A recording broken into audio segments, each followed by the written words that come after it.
Good morning. ప్రభువైన యేసుక్రీస్తు వారి పరిశుద్ధ నామములో అందరికీ శుభాలు. ఈరోజు మన ఉన్నదిన ఆత్మీయ ఆహారంగా సామెతల గ్రంథం 24వ అధ్యాయం 16వ వచనం ధ్యానించుకుందాం. నీతిమంతుడు 7 మార్లు పడినను తిరిగి లేచును, ఆపత్కాలమునందు భక్తిహీనులు కూలుదురు. ఇక్కడ నీతిమంతుడు గురించి, భక్తిహీనుని గురించి చెప్పబడింది.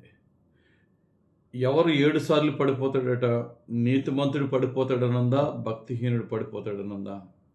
భక్తిహీనుడే నీతిమంతుడే 7 సార్లు పడిపోతాడట. భక్తిహీనుడు ఒకేసారి పడతాడట, కూలిపోతాడట. ఇద్దరిలో ఎక్కువ సార్లు పడిపోయినాడు ఎవడు? నీతిమంతుడే. ఒకే ఒకసారి పడిపోయినాడు భక్తిహీనుడు. కాబట్టి 7 సార్లు పడిపోయినాడు బెటరా, ఒకసారి పడిపోయినాడు బెటరా?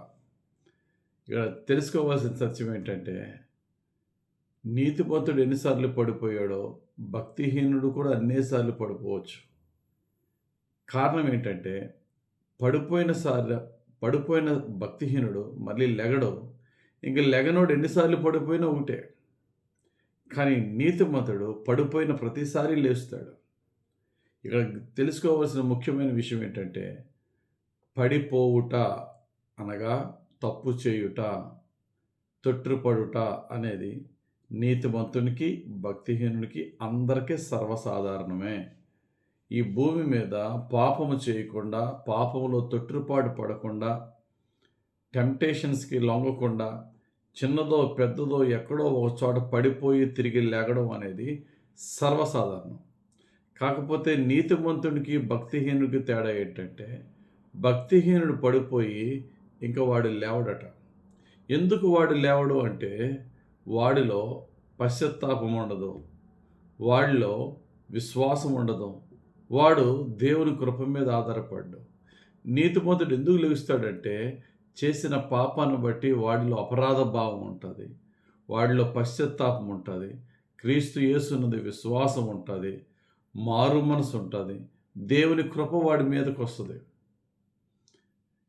పడిపోయిన వారమే మనం అందరం కూడా.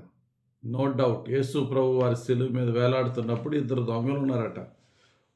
ఒకడు కుడివైపున, ఒకడు ఎడమ వైపున యేసు ప్రభుతో పాటు వారిని కూడా సిలువ వేశారట. యేసు ప్రభు సువార్త నిమిత్తము ఏ పాపము లేకుండా సిలువ వేయబడ్డాడు.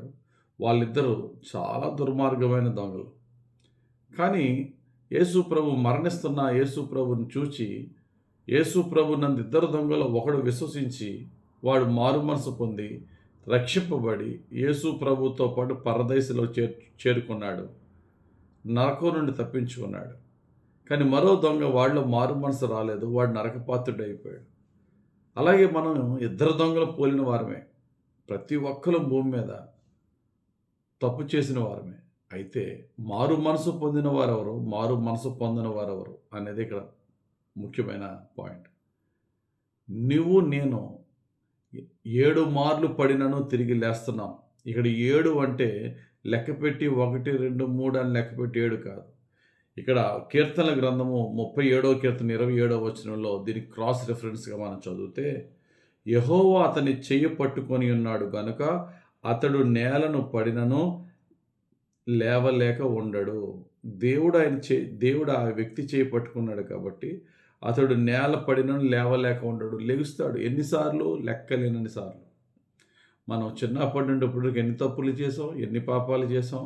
7 టైమ్స్ ఏనా అంటే 7 అనేది కంప్లీట్ నెంబర్ అన్నమాట, ఎన్నోసార్లు. అయితే గొప్ప సంగతి ఏంటంటే, అన్ని సార్లు ఎందుకు పడ్డాం? 7, 8 సార్లు కాదు, 70, 80 సార్లు ఎందుకు పడ్డామంటే, పడిన ప్రతిసారి లేస్తున్నాం కాబట్టే పడ్డాం. భక్తిహీనుడు ఒకసారే పడతాడు, అన్నిసార్లు ఎందుకు పడ్డావు అంటే, వాడు పడిపోయిన తర్వాత లెగడం. ఎందుకు లెగడం? ఆడికి లేపేవాడు లేడు. ఇక్కడ వాక్యం ఏం చెప్తుంది? నీతిమంతుని చెయ్యి దేవుడు పట్టుకుంటాడు, పైకి లేపుతాడు. నీతిమంతుడు అంటే ఎవరు? యేసుక్రీస్తునందు విశ్వాసం ఉంచువాడు ఆయన రక్తంతో ఉచితంగా నీతిమంతుడిగా మార్చబడతాడు. వాడి చేతిని ప్రభు పట్టుకుని లేపుతాడు.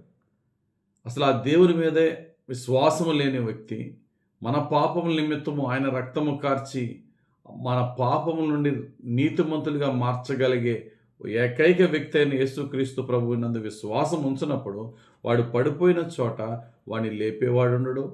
వాని లేపడానికి దేవుని పట్ల వానికి విశ్వాసం ఉండదు. వాడికి ఎప్పుడైతే విశ్వాసం ఉండదో, నేను తప్పు చేశానని అపరాధ భావం ఉండదో, ఎప్పుడైతే అపరాధ భావం ఉండదో వాళ్ళలో మారు మనసు ఉండదు. కాబట్టి ప్రియులరా, పడిపోయేమో అనే బాధ కంటే ఎన్నిసార్లు పడినానో ఈ లోకంతో కాంప్రమైజ్ అవ్వకుండా నేను తిరిగి లేస్తున్నాను, నన్ను లేపేవాడు నా ప్రభువు ఉన్నాడని సంతోషిద్దాం. ఒక చంటి బిడ్డ నడక నేర్చుకునేటప్పుడు లెక్కలేనన్ని సార్లు పడుతుంది, కానీ పడిన ప్రతిసారి తల్లి లేపుతుంది. ఎందుకంటే పడిన ప్రతిసారి ఆ చంటి బిడ్డ తల్లి వైపు చూసి ఏడుస్తుంది, తల్లి పరిగెట్టుకుంటూ వస్తుంది.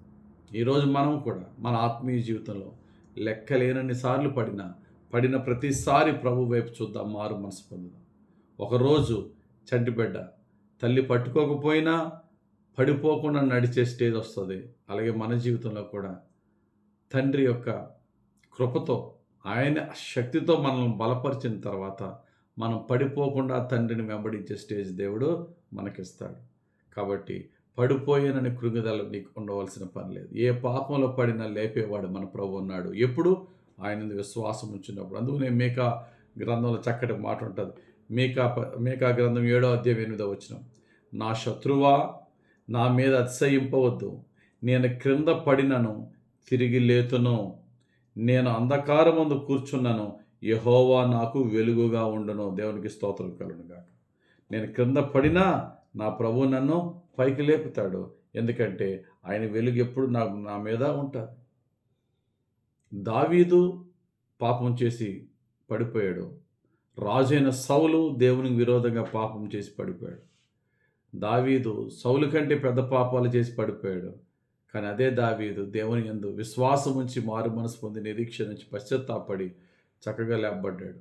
కానీ సౌలు గర్వం కలిగిన వాడై, అన్ని పాపాల కన్నా పెద్ద పాపం గర్వం, గర్వించి తిరగబడి దైవ సేవకుని మీద తిరగబడి చివరికి నాశనం అయిపోయాడు. గర్వం ఎప్పుడూ ఉండకూడదు. పడిపోయిన మనం క్రీస్తునందు విశ్వాసం ఉంచినప్పుడు గర్వం ప్లేస్లో దీనత్వం కలిగిన పాదాలు పట్టుకుందాం. దేవుడు పైకి లేపుతాడు. మనం పడిపోయిన చోటే ఉంచడం, ఆయన చెయ్యి మనకి చాచి మన పైకి లేపుతాడు, మనల్ని బలపరుస్తాడు. పడిపోకుండా ఉండడానికి శక్తిని కూడా యేసయ్య. దేవుడి వాక్యం దీవించి మన జీవితంలో, పడిపోతున్న మన జీవితంలో ప్రభు అయిన యేసుక్రీస్తునందు విశ్వాసం ఉంచి దినదినము శక్తిని పొందుకొని పరిశుద్ధపరచబడిన వారేమే పడిపోకుండా జయించువారుగా నిత్య జీవంలోనికి ప్రవేశించులాగున పరిశుద్ధాత్ముడు నాకు, నీకు, మనందరికీ, మన కుటుంబాలకు సహాయం చేయనుగాక. ఆమేన్. పరిశుద్ధుడా, ప్రేమ కలిగిన తండ్రి, ఇచ్చిన ఈ వాక్యం బట్టి వందనాలు. ధ్యానించిన వాక్యము మాకు రక్షణకరంగా, మా కుటుంబాలకు దీవెనకరంగా, అనేకులకు ప్రభువా నీ వెలుగు కలుగు విధంగా ఫలింపజేయమని యేసుక్రీస్తు వారి పరిశుద్ధ నామములో ప్రార్థించి వేడుకొంచున్నాం తండ్రి.